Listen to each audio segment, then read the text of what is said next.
नमस्कार, शाम के 7 बजने जा रहे हैं। आप देख रहे हैं खबर अपने एमपी की। मैं हूं आपके साथ सपना शुक्ला। सीएम शिवराज सिंह चौहान ने रघुनंदन शर्मा की बुक लॉन्च के मौके पर नेताओं को नसीहत दी। सीएम ने कहा कि नेता हवाला घोटाला ना करें, जनता के लिए कर्मठता से काम करें।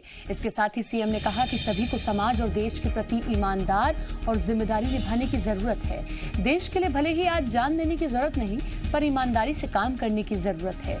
सीएम बोले, शिक्षक ठीक से पढ़ाई, डॉक्टर ठीक से इलाज करें, इंजीनियर पुलिया अच्छे से बनाएं, सीमेंट की जगह रेत ज्यादा ना मिलाएं। मोबाइल के इस्तेमाल पर सीएम ने कहा कि मोबाइल एक ऐसा यंत्र बन गया है जहां सीखने की वजह बिगड़ने की ज्यादा संभावना है। बच्चों के हाथ में किताब चाहिए, ड्रग्स की पुड़िया नहीं। अध्ययन करें, शिक्षक ठीक से पढ़ाए, डॉक्टर ठीक से इलाज करे, इंजीनियर पुलिया सड़क बनाए, लेकिन सीमेंट की जगह रेता ज्यादा नहीं मिलाए। सरकारी कर्मचारी और अधिकारी ईमानदारी से काम को अंजाम दे, नेता हवाला घोटाला और बेईमानी न करे, कर्मठता से जनता की सेवा करे। यही देश के लिए जीना है। अधिकारियों और नेताओं को सीएम के नसीहत पर कांग्रेस ने तंज कसा है। कांग्रेस प्रवक्ता जेपी धनोपिया ने कहा कि 100 चूहे खाकर बिल्ली हज को चली। उन्होंने प्रदेश सरकार पर निशाना साधते हुए कहा कि एमपी भ्रष्टाचार में देश में नंबर 1 पर है। यहां पर व्यापक घोटाला हुआ, ई टेंडरिंग घोटाला हुआ, कुपोषण घोटाला हुआ। सीएम का अधिकारियों को नसीहत देना इस बात की स्वीकृति है कि प्रदेश में भ्रष्टाचार चरम पर है। नेताओं और अधिकारियों पर मुख्यमंत्री का काबू नहीं रहा। कहना कि लोग हवाला ना करें, भ्रष्टाचार ना करें, ये करें, इसका मतलब आज तक होता रहा है, उनकी नॉलेज में है। तो अब 100 चूहे खाकर बिल्ली हज में जाने वाली बात है। लेकिन मुझे लगता है कि मुख्यमंत्री शिवराज सिंह चौहान का नियंत्रण खत्म हो चुका है।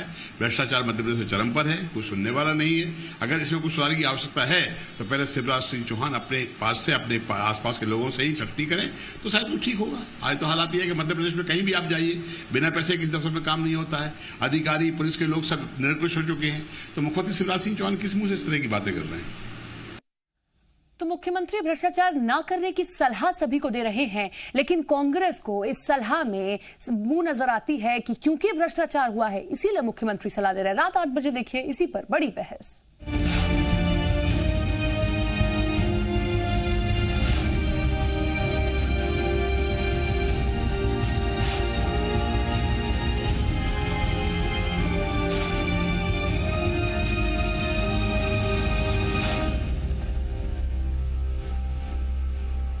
बीजेपी की आशीर्वाद यात्रा को लेकर एमपी में सियासत तेज हो गई है। कांग्रेस ने आशीर्वाद यात्रा की जगह माफी यात्रा निकालने की सलाह दी है।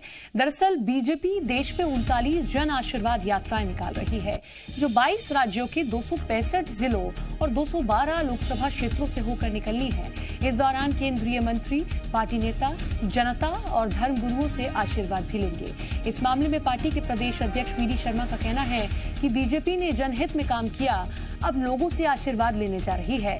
कांग्रेस के पेट में दर्द क्यों हो रहा है? उन्हें तो जनता ने पहले ही नकार दिया है। उधर कांग्रेस का आरोप है कि कोरोना काल में प्रदेश की जनता परेशान हुई, भ्रष्टाचार चरम सीमा पर है, लिहाजा उन्हें माफी यात्रा निकालनी चाहिए।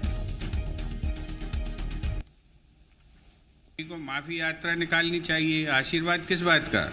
इस बात का कि 3,28,000 लोग 5 महीने में मर गए। इस बात का कि आज भी जनता को, गरीब जनता को जो है जानवरों के खाने लायक चावल बांटा जा रहा है। किस बात की आशीर्वाद यात्रा चाहिए? इसलिए कि अस्पतालों में दवाइयाँ नहीं थी, बाढ़ में लोग मर गए, पुल बह गए, उन्हें आशीर्वाद चाहिए। इस बात का आशीर्वाद चाहिए कि तुमने बहुत सुविधा से कितने बढ़िया पत्ते की तरह। जब पानी के अंदर नहीं रहती है तो वो जिस प्रकार से तड़पती है, तो कांग्रेस सत्ता में न रहने पर हमेशा तड़पती रहती है। कमलनाथ जी को तो फोबिया हो गया, क्या वो मध्य प्रदेश को संबोधित करने लग गए। इस जनता ने आपने जिसके साथ छल और कपट किया था, उस जनता ने आपको उखाड़ के फेंक दिया। 28 विधानसभाओं के उपचुनाव में आईना दिखा दिया था।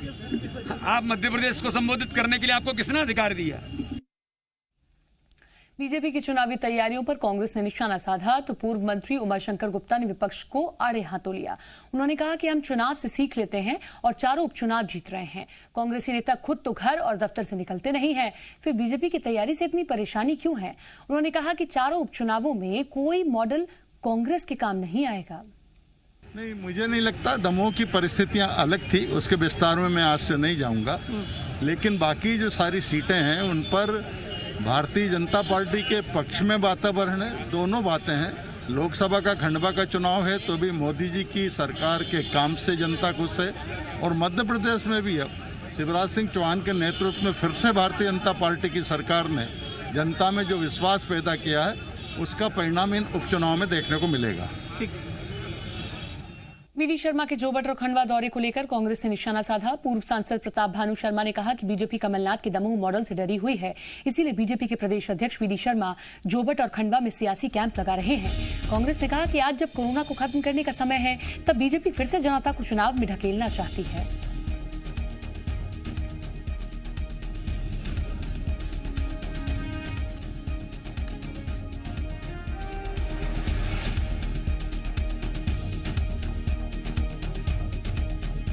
के कारण ही, कुर्सी को सेफ रखने के कारण ही ये कोरोना मध्य प्रदेश में इतना व्यापक रूप से फैला था और राजनीतिक गतिविधियों में आप लोग लगे हुए थे।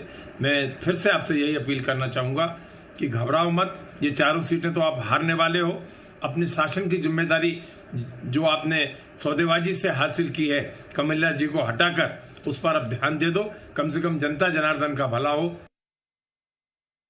मध्य प्रदेश बीजेपी अध्यक्ष वीडी शर्मा उज्जैन में बाबा महाकाल के दर पहुंचे। इस दौरान उनके साथ बीजेपी के प्रदेश संगठन मंत्री सुहास भगत, सह संगठन मंत्री हितानंद शर्मा भी मौजूद रहे। सभी ने कोविड प्रोटोकॉल का पालन करते हुए बैरिकेडिंग के बाहर से महाकाल के दर्शन किए, आशीर्वाद लिया। अपने देश के अंदर, अपने मध्य प्रदेश के अंदर 7.5 करोड़ जनता को सुख समृद्धि और वैभव के लिए बाबा का आशीर्वाद हमेशा बना रहे और हम लोग अच्छा काम करते रहे, ऐसा आशीर्वाद सर चुनाव आ रहे हैं, चुनाव के लिए कुछ मांगा भगवान से? देखिए, चुनाव तो एक प्रक्रिया है। बाबा का तो आशीर्वाद, हम तो बिना उनके आशीर्वाद के काम करते ही नहीं है। तो इसलिए चाहे चुनाव हो, चाहे संगठन का काम हो या कुछ भी हो, बाबा के आशीर्वाद से ही चलता है और उन्हीं का आशीर्वाद हमेशा हमारे पास है और आज भी भगवान से यही प्रार्थना है। बीजेपी महिला मोर्चा के प्रदेश पदाधिकारियों की सूची पर कांग्रेस ने आपत्ति जताई है। कांग्रेस प्रवक्ता आरपी सिंह ने कहा कि बीजेपी की सूची में ममता भिलावार को प्रदेश मंत्री बनाया गया है, जबकि वो कांग्रेस कार्यकर्ता हैं और कल भी स्वतंत्रता दिवस के कार्यक्रमों में कांग्रेस की तरफ से शामिल हुई थी। उन्होंने कहा कि इससे साफ होता है कि ज्योतिरादित्य सिंधिया के बीजेपी में शामिल होने के बाद जो सदस्यता अभियान चलाए गए थे वो फर्जी हैं। उसमें कई कांग्रेस कार्यकर्ताओं के नाम गलत तरीके से जोड़े गए हैं। कांग्रेस के आरोपों पर बीजेपी जिला अध्यक्ष कमल माखीजानी ने पलटवार किया। उन्होंने कहा कि ममता भिलावार ने ज्योतिरादित्य सिंधिया के बीजेपी में आने के बाद पार्टी का दामन थामा था। हमारे कांग्रेस की जो लीडर हैं ममता जी, जो कल डीसीसी के कार्यक्रम में भी थी, मंडल के भी कार्यक्रम में थी, उनको पदाधिकारी बनाया प्रदेश में भाजपा ने। इससे ये भी स्पष्ट होता है कि उनके पास महिला नेता नहीं है। महिला सशक्तिकरण की जो बात है वो सिर्फ और सिर्फ मुझे लगता है दावा ही है। और इसी प्रकार से आप आगामी समय में भी देखेंगे कि इसी प्रकार के जो लीडर्स हैं, जो कांग्रेस के लीडर हैं, उनके नाम आपको भाजपा की सूची मिलेंगे, क्योंकि भाजपा के पास और सिंधिया जी के पास यहाँ। देखिए, ममता भिलवार जी LNI पे जब संस्था का कार्यक्रम हुआ था, सिंधिया जी के नेतृत्व में जो लोग शामिल हुए थे पार्टी में, उस समय पार्टी में शामिल हुई थी और उसी आधार पर उनको प्रदेश का मंत्री बनाया गया है। और अभी वो ऑफिशियल स्टेटमेंट भी अपना जारी करेंगी कि वे भारतीय जनता पार्टी की सदस्य हैं, भारतीय जनता पार्टी के रीति नीति में विश्वास रखती हैं और भारतीय जनता पार्टी में ही काम करेंगी। वो चित्र मैंने अभी देखा नहीं है, वो देखूंगा फिर मैं उसके बारे में स्टेटमेंट दे पाऊंगा। जबलपुर पहुंचे कृषि मंत्री कमल पटेल ने गाय को भारत की जीवनदायिनी बताया। उन्होंने कहा कि गौवंश को पालने से जैविक खेती होगी और खेती में लागत भी कम आएगी। हालांकि उन्होंने कहा कि गाय पालना किसी के लिए अनिवार्य नहीं किया जा सकता। राकेश टिकैत के इंदौर दौरे पर उन्होंने कहा कि प्रदेश का किसान बीजेपी के साथ है, जबकि राकेश टिकैत बिचौलियों के हमदर्द हैं।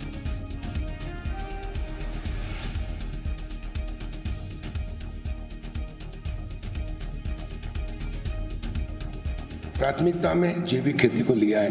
गोवंश से ही खेती होगी, गोवंश पालने से दूध भी मिलेगा और हमारे बच्चों को शुद्ध दूध और शुद्ध भोजन, शुद्ध सब्जियां, अनाज मिलेगा तो हमारा स्वास्थ्य भी शुद्ध रहेगा। और इस कोरोना की जो विश्वव्यापी संकट है, महामारी थी, इसमें पूरा विश्व का ध्यान, पूरी मानव समाज का ध्यान अब शुद्ध अन्न और सब्जियों के ऊपर गया है, यानी जैविक प्राकृतिक खेती और जैविक खेती, और उसकी डिमांड भी बढ़ी है।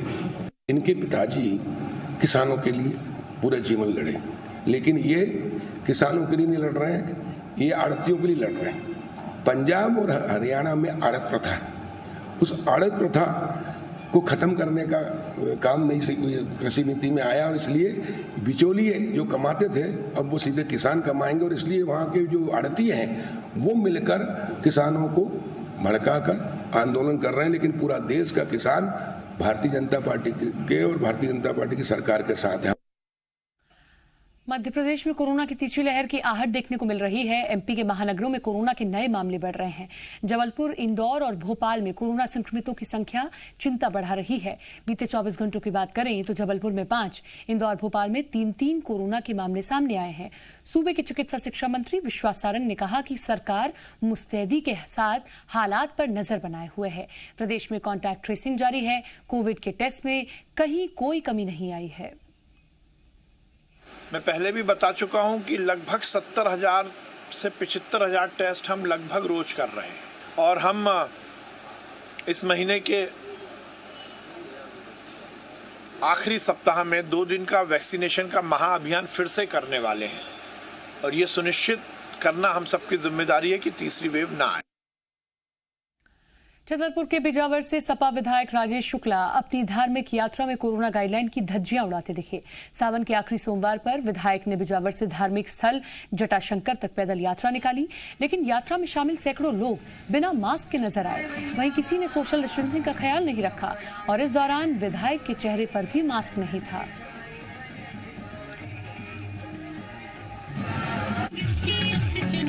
बारिश ऐसी हुई कि आदमी बुवाई भी नहीं कर पाया, लेकिन जब बारिश खुली तो आज पानी का कोई बूंद तलाइयों लायक पानी नहीं गिरा है। इसलिए ईश्वर से प्रार्थना करने सभी के साथ जा रहे हैं कि भगवान इस क्षेत्र को इस दुख दर्द से उबारे और अच्छी जल वर्षा करें, और इस क्षेत्र का हर नागरिक अपना जीवन चैन और सुख से जिए, यही मेरी कामना है। आगरमालवा में प्रशासन ने आज सुबह आनन फानन में अचानक बाबा बैजनाथ की शाही सवारी निकाली। बिना सूचना निकाली गई शाही सवारी में पुलिस प्रशासन के अधिकारी, कर्मचारी और भक्त दौड़ते भागते निकल गए, जिसके चलते आम लोग बाबा के दर्शन नहीं कर पाए। ऐसे में मामले ने तूल पकड़ लिया। भक्तों ने रैली निकालकर छावनी चौराहे पर प्रदर्शन किया है।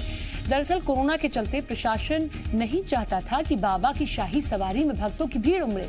इसी के चलते बिना सूचना के शाही सवारी निकाली गई, लेकिन भक्तों ने दर्शन न होने पर हंगामा खड़ा कर दिया। मामले की सूचना जब मंत्री हरदीप सिंह डंग को लगी तो उन्होंने प्रशासन के अधिकारियों से चर्चा की, जिसमें तय किया गया कि अगले सोमवार को एक बार फिर बाबा बैजनाथ की शाही सवारी निकाली जाएगी।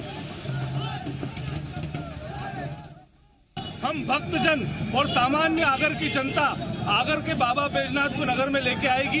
भव्य तरीके से आगर के हमारे बाबा बैजनाथ नगर के अंदर आएंगे। इसके और प्रशासन के विरोध में आज जो बाबा बैजनाथ का और आगर की जनता का अपमान हुआ, उसके विरोध में हमने रैली निकाली। आगे क्या मांग है आपकी? कोई मांग नहीं है, कोई मांग नहीं है।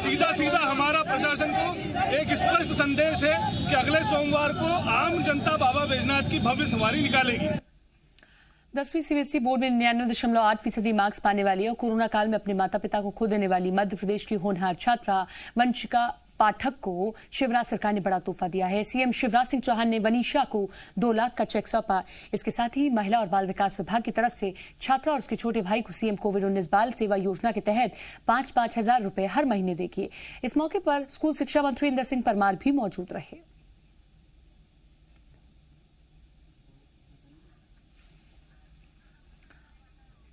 रतलाम के एसडीएम कार्यालय में आज सैकड़ों किसानों ने जमकर प्रदर्शन किया है। ट्रैक्टरों से भरकर आए किसान जहां एसडीएम कार्यालय में घुस गए तो वहीं सैकड़ों ने किसानों ने हाईवे पर नारेबाजी की है। किसानों का नेतृत्व कांग्रेस नेता डीपी धाकड़ और राजेश भरवा कर रहे थे। किसानों का कहना था कि जावरा पिपलोदा में सोयाबीन की फसल बीमारी लगने की वजह से खराब हो गई। ऐसे में जल्द से जल्द सर्वे कराया जाए, किसानों को बीमा की राशि दिलवाई जाए। एसडीएम ने किसानों को सर्वे का भरोसा तो दिलाया, लेकिन जिस तरह से कांग्रेस नेताओं की अगुवाई में किसान एसडीएम कार्यालय में घुसे उस पर कार्रवाई की बात भी कही। एसडीएम के मुताबिक कोरोना को देखते हुए इतनी बड़ी संख्या में किसानों को आने की अनुमति नहीं है। इसके साथ ही कांग्रेस नेताओं ने कोविड गाइडलाइन का भी उल्लंघन किया। ऐसे में धारा 144 के तहत कार्रवाई की जाएगी। वो सर्वे करा देंगे ताकि हम सब लोगों को फसल बीमे का लाभ मिल सके। हमने फसल बीमा करा रखा है, प्रीमियम दे रखी है।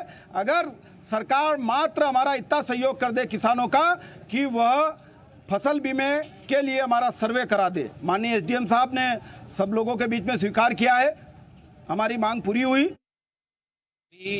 जो पब्लिक प्लेस पर रूल है वो 6 से ज़्यादा अधिक नहीं हो सकते, लेकिन अगर सोशल डिस्टेंसिंग है तो हम फिर भी थोड़ा रिलैक्स कंडीशन में फिर भी कई बार, क्योंकि कई बार 6 लोग और रिप्रेजेंटेटिव रहते हैं तो हम 6 से 10 कर देते हैं ज़्यादा, लेकिन ये काफ़ी ज़्यादा भीड़ दिख रही है तो इसके लिए जो आयोजक हैं वो जिम्मेदार। सर क्या प्रकरण दर्ज होगा? जो 144 के वायलेशन में जो FIR होती है। बुलेटिन में वक्त एक छोटे से ब्रेक का।